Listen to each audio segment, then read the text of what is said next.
Mula pa lamang sa entrada ng napakagarbong venue, ay kapansin-pansin na ang karangyaan ng selebrasyon. Kumikinang ang malalaking kristal na chandelier sa kisame, habang ang mga bulaklak na inangkat pa mula sa iba't ibang bansa ay nakapalibot sa buong bulwagan. Ang 5 resort hotel na pinili ni Tita Rosita ay tila isang palasyo na handang tumanggap ng mga bisitang nakasuot ng mga mamahaling damit at alahas. Hindi naman nakapagtataka.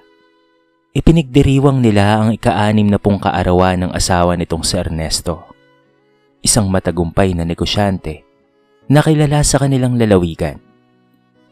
Isa-isang dumarating ang mga kamag-anak mula sa iba't ibang mga lugar. May mga galing pa sa Maynila, Cebu, Davao at maging sa ibang bansa. Marami ang abala sa pagkuha ng litrato at pagpo-post kaagad sa social media. Selfie muna tayo bago magsimula ang programa. Masayang sabi ni Giselle habang inaayos ang kanyang mamahaling handbag. Bilang isang kilalang social media influencer, sanay na sanay siya sa pagkuha ng atensyon ng mga tao. Samantala, sa isang mesa malapit sa entablado, ay nagkikwentuhan sina Lolita, Faustino, Harold, at ilan pang mga kamag-anak. Kumpleto na ata halos lahat sabi ni Faustino habang pinagmamasdan ng mga bagong dating. Hindi pa lahat, sagot naman ni Lolita habang humihigop ng juice. May hinihintay pa akong makita. Napangiti si Giselle. Si Lani ba ang tinutukoy mo? Agad silang nagkatinginan. Si Lani, ang pamangkin ni Tita Rosita na matagal nang hindi nagpapakita sa mga reunion at halos hindi na rin makita sa social media. Oo, tama ka Giselle. Yung pinsan mo. Natatawang sagot ni Lolita. Kung tutuusin, siya na lang ata ang misteryoso sa pamilya natin. Naalala ko pa nun, singit naman ni Faustino. Ang dami nang liligaw sa kanya na may kaya sa buhay. Pero ang pinili niya ay yung si Jim. Napailing si Harold. Yung lalaking halos walang may pagmalaki noon? Tumango naman si Faustino. Siya nga. Nagkatinginan ng mga naroon bago sabay-sabay na natawa. Hindi ko talaga makakalimutan yon, ani ni Lolita. Napakaganda ni Lani noon. Akala ko makakapangasawa ng mayaman. Pero mas pinili niyang magmahal ng mahirap. Kaya nga po ayan tuloy. Dagdag naman ni Giselle. Wala man lang tayong balita sa kanila. Sa totoo lang, bulong ni Lolita. Baka nahiya nang magpakita. Posible yan, sagot naman ni Harold. Kasi kung maganda ang buhay nila, malamang makikita natin na may post siya. Tumango ang lahat. Sa panahon kasi ng social media, halos lahat ng miyembro ng pamilya ay updated sa buhay ng isa't isa. Alam nila kung sino ang nakabili ng bagong sasakyan, kung sino ang nakapagpatayo ng bahay, kung sino ang nakapagbakasyon sa iba't ibang bansa. Ngunit pagdating kina Lani at Jim, wala. Parang naglaho ang mga ito. Wala akong nakikitang Facebook account niya, sabi ni Giselle. Ako rin, sagot ni Lolita. Kaya siguro naghihirap talaga. Muling natawa ang ilan. Hindi nila namalayang narinig ni Ernesto ang kanilang usapan habang papalapit sa mesa. Minsan, mahinaong sabi nito, huwag kayong masyadong mabilis manghusga. Biglang natahimik ang grupo. Ngunit bago pa man sila makasagot, may isang staff na mabilis na pumasok sa bulwagan. Ma'am Rosita? Sabi nito. May bago pong bisitang tumating. Napalingon ang lahat sa malawak na glass entrance ng venue. At doon, isang napakamahal at makintab na Rolls-Royce kulinan ang dahan-dahang humihinto sa tapat ng hotel. Halos sabay-sabay na napatayo sina Lolita, Faustino, Harold at Giselle. Nagtatakang nakatitig ang lahat sa sasakyang iyon. Pagkabukas ng pinto, may isang babaeng bumaba at sa unang tingin pa lamang ay napaluha ang mga mata ng buong pamilya. Dahil ang babaeng iyon ay walang iba kung hindi ang minamalit nilang si Lani. Parang huminto ang oras ng bulwagan. Lahat ng mga mata ay nakatuon sa babaeng kakababa pa lamang mula sa pinakamagarang sasakyan. Maging ang mga staff ng hotel ay napalingon rin. Hindi makapaniwala sina Lolita, Faustino, Harold at Giselle sa kanilang nakikita. Si Lani pa yun? Siya pa talaga yun? Halos pabulong na tanong ni Giselle. Nanlaki ang mga mata ni Lolita. Hindi maaari. Ngunit habang papalapit ang babae sa entrance ng venue, lalong naging malinaw ang kanyang mukha. Walang duda, si Lani nga iyon. Ngunit malayong malayo sa Lani na huli nilang nakita, maraming taon nang nakakalipas. Simple lamang ang kanyang kasuotan. Isang cream-colored na dress na walang makikintab na palamuti at walang mga logo ng mamahaling brand na karaniwang ipinagmamalaki ng mayayaman. Ngunit kahit simple ito, halatang elegante at mamahalin. Lalo namang napansin ng lahat ang kanyang kutis. Makinis, maputi, malusog at tila natural na kumikinang. Yan ang klase ng kutis na madalas nilang marinig na tinatawag na kutis mayaman. Ngunit higit pa roon, ang pinakakapansin-pansin ay ang kanyang tindig. May kakaibang kumpiyansa siyang dala. Hindi mayabang, hindi mapagmataas, kung hindi yung klase ng katahimikang nagmumula sa isang taong alam ang kanyang halaga. Nang makapasok siya sa bulwagan, ay agad siyang sinalubong ni Tita Rosita. Lani? Masayang sabi nito, habang niyayakap siya. Napangiti si Lani. Happy birthday po kay Tito Ernesto. Salamat at nakarating ka. Lumapit din si Ernesto at niyakap ang kanyang pamangkin. Mabuti naman at nakita ka rin namin. Pasensya na po kung bihira akong makadalo. Walang problema, iha. Nakangiting sagot nito. Samantala, hindi na napigilan ng ibang kamag-anak ang kanilang pananabik. Isa-isang lumapit sina Lolita, Faustino, Harold at Giselle. Lani. Malakas na bati ni Lolita. Ngumiti lamang si Lani. Hello po. Ang tagal na nating hindi nakita. Opo. Hindi malaman ni Lolita kung saan magsisimula. Sa totoo lang, ibang-iba ang eksenang nasa isip niya. Inaasahan niyang makikita niya si Lani na mukhang problemado sa buhay. Ngunit ang babaeng nasa harapan niya ngayon ay tila mas maayos pa kaysa sa karamihan sa kanila. Napatingin si Faustino sa labas ng venue. Lani, sasakyan mo ba talaga yung nasa labas? Napatingin ng lahat. Ngumiti lamang si Lani. Opo. Parang may bumagsak na bomba sa kanilang grupo. Seryoso ba? Gulat na tanong ni Harold. Tumango si Lani. Madalas kasing gamitin ni Jim kapag wala siyang biyahe. Napakurap si Giselle. Jim? Yun bang Jim na pinagtatawanan noon? Hindi kaagad sila nakapagsalita. Maya-maya ay muling nagtanong si Lolita. Nasaan na nga pala si Jim? Hindi mo ba siya kasama? Napansin ni Lani ang pananabik sa kanilang mga mukha. Ngunit mahinahon lamang siyang sumagot. Hindi po siya nakasama. Bakit naman? Nasa Europe po siya ngayon. Napatingin silang lahat sa isa't isa. Europe? Ulit ni Faustino. Opo. Bakasyon ba? Umiling si Lani. Hindi po. Business trip po. Parang lalong nanigas ang mga nakapaligid. Business trip? Sa Europe? Hindi yung tugma sa imahe ng lalaking matagal nilang minamaliit. Ano bang negosyo ninyo ngayon? Hindi na napigilang itanong ni Giselle. Sandaling natahimik si Lani. Hindi niya ugaling magyabang. Ngunit dahil paulit-ulit silang nagtatanong, ay napangiti na lamang siya. May maliit po kaming kumpanya. Maliit? Natatawa ang sabi ni Harold habang itinuturo ang Rolls Royce sa labas. Hindi nakasagot si Lani. Nagkatinginan ng mga kamag-anak. Ramdam nilang may malaking bagay na hindi nila alam. At sa unang pagkakataon pagkatapos ng maraming taon, sila naman ngayon ang naghahabol ng impormasyon. Habang pinagmamasdan nila si Lani, unti-unting bumalik sa kanilang alaala ang panahong halos lahat sila ay tutol sa pagpapakasal nito kay Jim.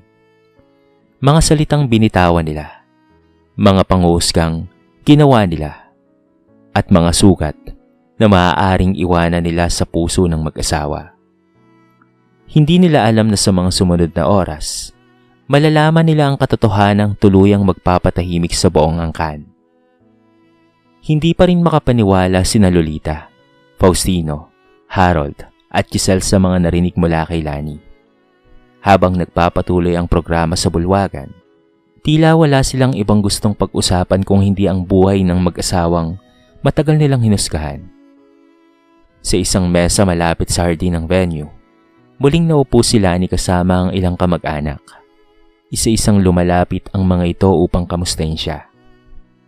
Ngunit sa likod ng kanilang mga ngiti ay naroon pa rin ang kanilang pag-uusisa. Lani, di ba matagal na kayong kasal ni Jim? 17 taon na po. Nakangiting sagot niya. Ang bilis naman ng panahon. Tumango si Lani. Mabilis ngang lumipas ang mga taon. Ngunit hindi niya malilimutan ang mga pagsubok na kanilang pinagdaanan. Lalo na noong simula pa lamang. Parang isang pelikula na muling bumalik sa kanyang alaala ang nakaraan. 24 na taong gulang pa lamang sila noon nang ipakilala niya si Kim sa pamilya. Simple lamang ang lalaki. Walang sariling negosyo, walang mamahaling sasakyan, wala ring malaking ipon. Nagtatrabaho lamang ito bilang sales representative sa isang maliit na kumpanya. Ngunit mabait ito, masipag, at may malinaw na pangarap sa buhay. Sa kasamaang palad, hindi yon ang nakita ng karamihan sa kanilang mga kamag-anak. Ang nakita nila ay isang lalaking mahirap. Lani, sigurado ka ba dyan? Minsang tanong ni Lolita noon. Marami pang mas mayayaman na manliligaw sa'yo. Ano ba kasing nakita mo dyan? Dagdag ni Faustino. Kahit si Giselle noon ay hindi rin napigilang magsalita. Sayang ka talaga. Masakit man, ay pinili na lamang ni Lani na manahimik. Mahal niya si Jim, at alam niyang higit pa sa pera ang sukatan ng pagkatao. Ngunit hindi roon nagtapos ang lahat. Nang magpakasal sila, marami sa kanilang mga kamag-anak ang hindi dumalo. May ilan pang nagsabing hindi magtatagal ang kanilang pagsasama. May nagsabing babalik din si Lani sa pamilya kapag nagsimula na silang maghirap. At meron pang tahasang nagsabi na walang mararating sa buhay si Jim. Sa bawat salitang iyon ay nasasaktan si Lani. Ngunit mas nasasaktan siya para sa kanyang asawa. Dahil sa kabila ng lahat, hindi kailanman nagalit si Jim. Sa halip ay lalo lamang itong nagsikap. Bumalik si Lani sa kasalukuyan nang marinig niyang may tumawag sa kanyang pangalan. Lani? Napatingin siya kay Harold. Mukhang may malalim itong iniisip. Ano bang pangalan ulit ng kumpanya ninyo? Tanong nito. Bahagyang nag-atubili si Lani. Hindi naman niya gustong gawing sentro ng usapan ng kanilang negosyo. Ngunit dahil paulit-ulit silang nagtatanong, ay sinabi na rin niya. Radiance Glow International po. Biglang natigilan si Harold. Parang may naalala ito. Sandali. Napatingin rin sila Lolita at Giselle. Bakit? Ano bang meron doon? Tanong ni Faustino. Hindi kaagad nakasagot si Harold. Napakunot noo ito habang pilit na inaalala ang isang bagay. Parang pamilyar na pamilyar ang pangalang iyon. Napakaraming beses na niya yung narinig sa mga business conferences, sa mga forums, at maging sa ilang malalaking trade expos na kanyang nadaluhan. Hindi siya maaaring magkamali. Daan-daan siyang tumingin kay Lani. Radiance Glow International? Opo. Yung beauty brand ba yon? Tumango si Lani. Natahimik si Harold, habang ang iba ay nalilito sa kanyang reaksyon. Maya-maya ay napaupo siya ng tuwid. At sa unang pagkakataon sa buong gabi, ay nawala ang kanyang kumpiyansa dahil nagsisimula ng mabuo sa kanyang isip ang isang katotohanang hindi niya inaasahan. Kung tama ang kanyang iniisip, hindi basta-bastang negosyo ang pagmamay-ari ni Lani at Jim. At kung sila ang may-ari ng kumpanyang iyon, maaaring mas mayaman pa ang mag-asawa kaysa sa kanilang lahat na naroon sa reunion. Nakatitig lamang sina Lolita, Faustino, Giselle at Harold kay Lani. Para bang unti-unting nabasag ang mga paniniwalang matagal na nilang pinanghawakan patungkol sa buhay ng mag-asawa. Si Harold ang unang nakabawi. "Lani, kayo ba talaga ang may-ari ng Radiance Glow International?" Tahimik na umiti si Lani. Hindi naman po ako lang. Kasama ko po ang asawa ko. Kami pong mag-asawa. Napatingin silang lahat sa isa't isa. Maging si Faustino, na kanina ay puno ng kumpiyansa, ay tila nawala ng masasabi. Hindi nila akalaing ang kumpanyang madalas nilang makita sa mall, online shopping platforms, at advertisements ay konektado pala sa taong minsan nilang minamaliit. Pero paano? Hindi na napigilang itanong ni Giselle. Parang kahapon lang.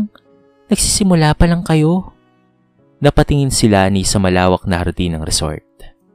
May kung anong nostalgia sa kanyang mga mata. Parang muli niyang nakita ang mahabang landas na kanilang tinahak ni Jim. Mahabang kwento po yun. Mahina niyang sabi. May oras pa naman tayo.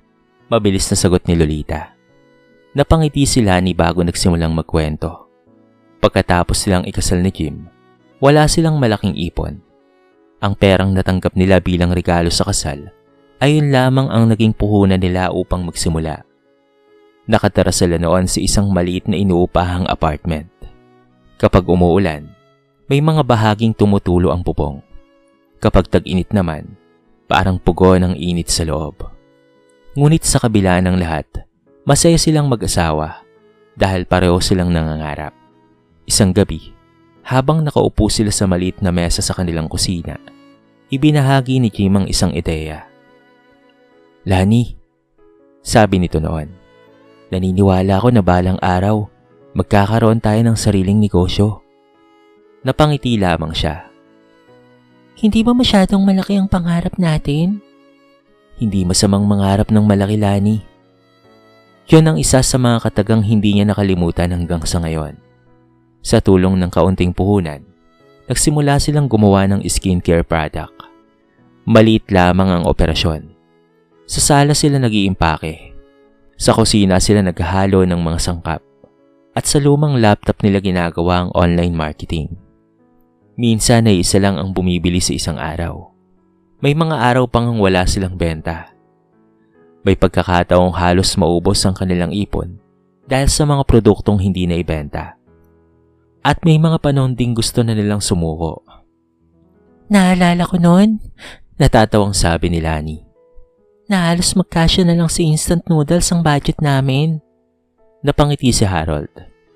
Ngunit sa likod ng ngiti niya ay paghanga dahil hindi niya kailanman naranasan ang ganoong klase ng paghihirap. "Anong ginawa ninyo?"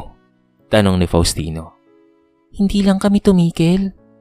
Yun lamang ang sagot ni Lani. Hindi sila tumigil. Araw-araw ay may bagong natutunan si Jim. Nag-aral ito patungkol sa negosyo, marketing, branding, product development. Habang si Lani naman ay tumutok sa kalidad ng kanilang produkto at sa pakikipag-ugnayan sa mga customer. Unti-unting dumami ang bumibili. Mula sa 10, naging 100, hanggang sa naging 1,000. Dumating ang araw na nagsimulang mag-viral ang isa nilang produkto. Kasunod nito ay ang sunod-sunod na pagdami ng orders. Mula sa isang maliit na online store, naging ganap na kumpanya ang kanilang negosyo. Nagkaroon sila ng warehouse, mga empleyado, mga distributor, at kalaunan ay mga partners sa iba't ibang bansa. Tahimik lamang silang nagtatrabaho habang lumalaki ang kanilang pangarap. Hindi sila naging abala sa pagpapakita ng kanilang tagumpay. Mas pinili nilang ituon ang oras sa pagpapalago ng negosyo. At habang ikinikwento yun ni Lani, unti-unting yumuko ang mga taong minsang nanghamak sa kanila. Dahil ngayon ay malinaw na sa kanila ang isang bagay. Habang sila ay abala noon sa pangusga, tahimik namang bumubuo ng sariling tagumpay sina Lani at Jim. At hindi pa yon ang buong katotohanan. May isang detalye pa patungkol sa kanilang negosyo na lubos na nagpapayanig sa buong pamilya. Tahimik ang mesa matapos magkwento si Lani. Kung kanina ay puno ng tanong at bulungan ng mga kamag-anak, ngayon ay tila nawalan sila ng boses. Hindi nila inaasahan na ang babaeng minsan nilang kinawaan ay may kwento palang puno ng sakripisyo, tiyaga at tagumpay. Ngunit hindi pa roon nagtatapos ang kanilang pagkagulat. Habang nag-uusap sila, may ilang bisita mula sa kabilang mesa ang lumapit kay Harold. Mga kapwa negosyante niya ang mga ito. Harold, kamag-anak mo pala itong si Mrs. Lani Villanueva? Oo, bakit? Nagulat ang lalaki. Grabe no? Hindi ko akalaing kamag-anak po pala yung founder ng Radiance Glow International. Isa yun sa pinakamabilis na lumaking beauty brand sa Southeast Asia. Parang kumalabog ang dibdib ng bawat nakarinig.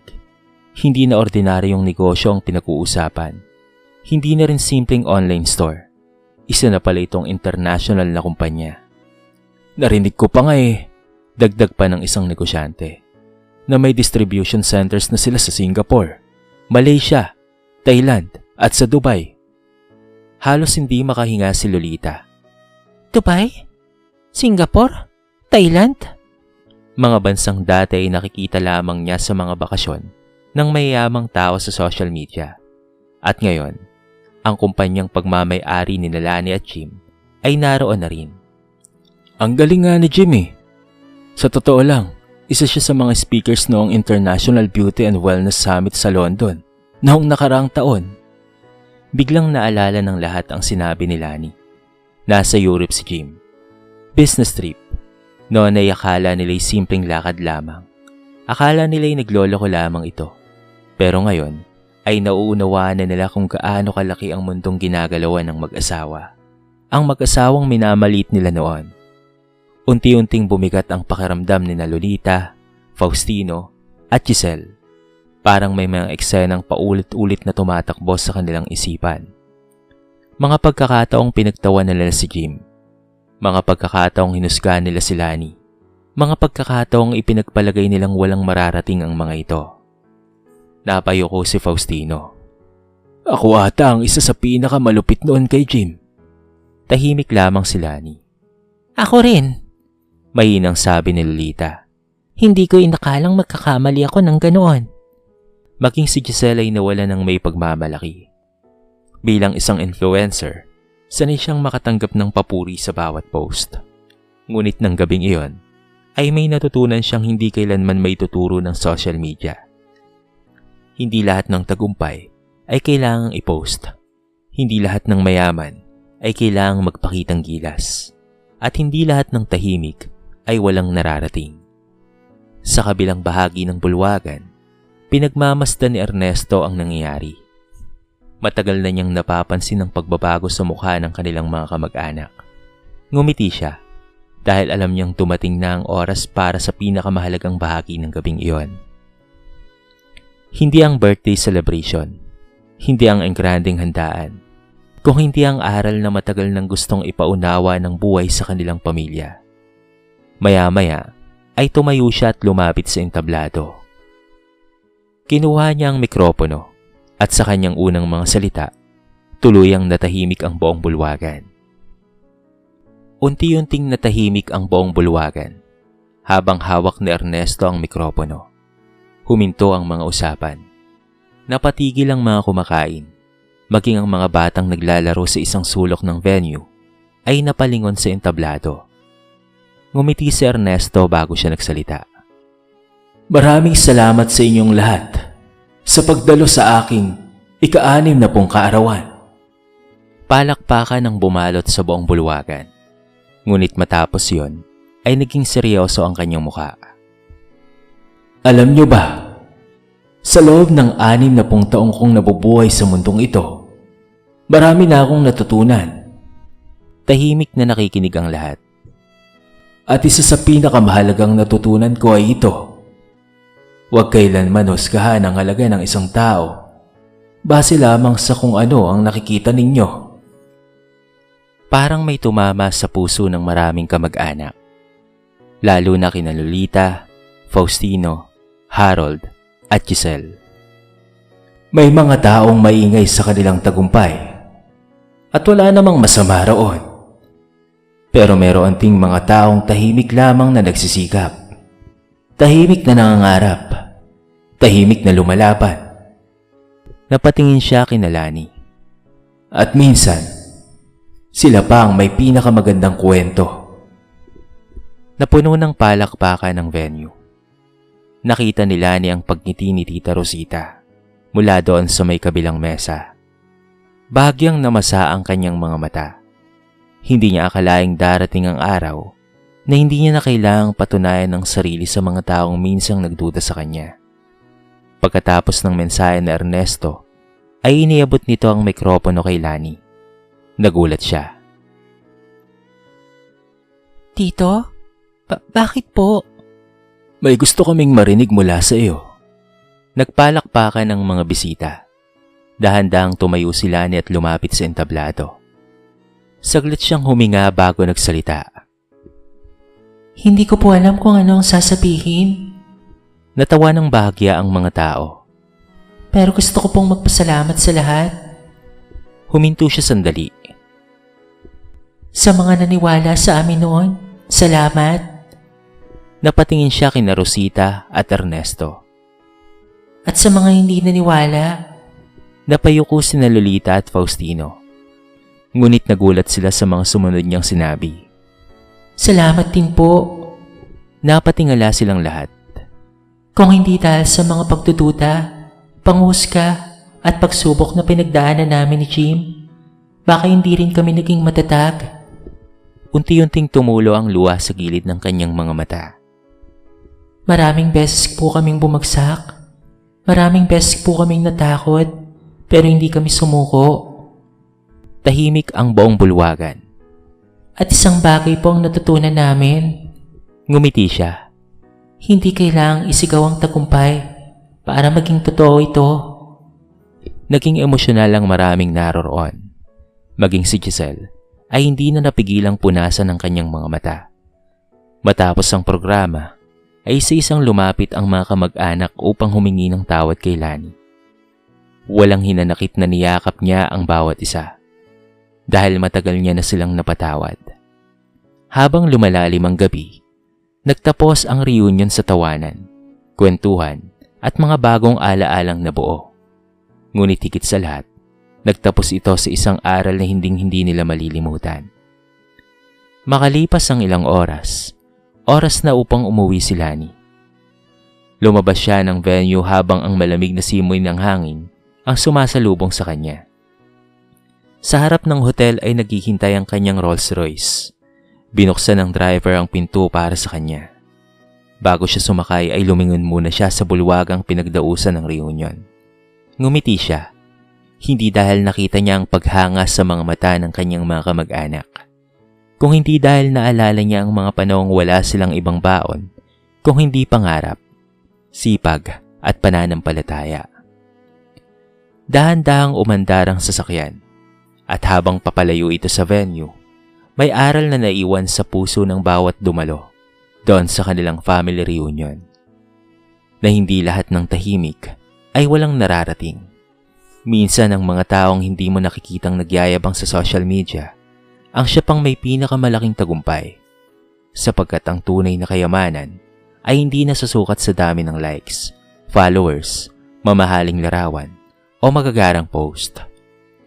Ang tunay na tagumpay ay makikita sa mga pangarap na ipinaglaban, sa mga luha na pinunasan, sa mga pagsubok na nalampasan, at sa kabutihang nanatili sa puso kahit matapos makamit ang tagumpay. At gaya ng kwento ni Lani at Jim, minsan, ang pinakamagandang tagumpay ay yung hindi kailangang ipagsigawan ng bibig. Dahil ang buhay na mismo ang nagsisilbing patunay. Walang permanente sa kahirapan para sa taong masipag at may pangarap. at walang halagang panghusga sa harap ng tagumpay na bunga ng tiyaga, sakripisyo at pananampalataya. At ito ang kwento ni Lani, ang babaeng minsang minamalit, ngunit kalaunan ay naging inspirasyon sa buong pamilya. Katulad ng maraming kwento sa buhay, pinatunayan niyang ang tunay na tagumpay ay hindi nakikita sa social media, kung hindi sa kung papaano mong binuo ang iyong pangarap habang walang nakatingin. Sa kwentong ito ay marami tayong mapupulot na aral. Huwag husgahan ang isang tao batay sa kanyang kasalukuyang kalagayan o nakaraan. Hindi natin alam ang mga laban, sakripisyo at pangarap na tahimik niyang pinagtatagumpayan. Ang tunay na tagumpay ay hindi nasusukat sa pinapakita sa social media. Maraming taong hindi maingay online, ngunit napakalayo na ng narating sa totoong buhay. Ang sipag, tiyaga at pananampalataya ay may magandang bunga. Ang panghusga ay maaaring makasakit, ngunit maaari rin itong maging motibasyon upang magtagumpay ka. Sa halip na gumanti, pinili ni Lani at Jim na patunayan ang kanilang sarili sa pamamagitan ng kanilang mga nagawa.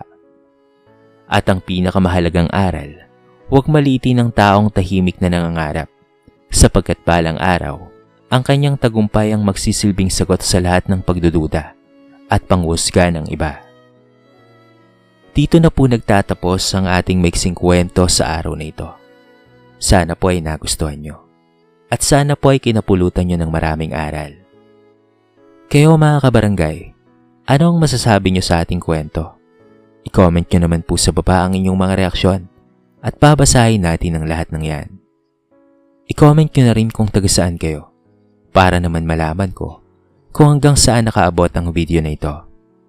Paki-like and share na rin po ang ating kwento para mapakinggan na rin ng iba. At kung bago ka pa lamang sa ating channel, baka naman pwedeng pakihit ang subscribe button at bell notification button para palagi kang updated sa mga bago nating upload na katulad nito. So paano mga kabarangay? Hanggang sa muli, thank you so much and peace out!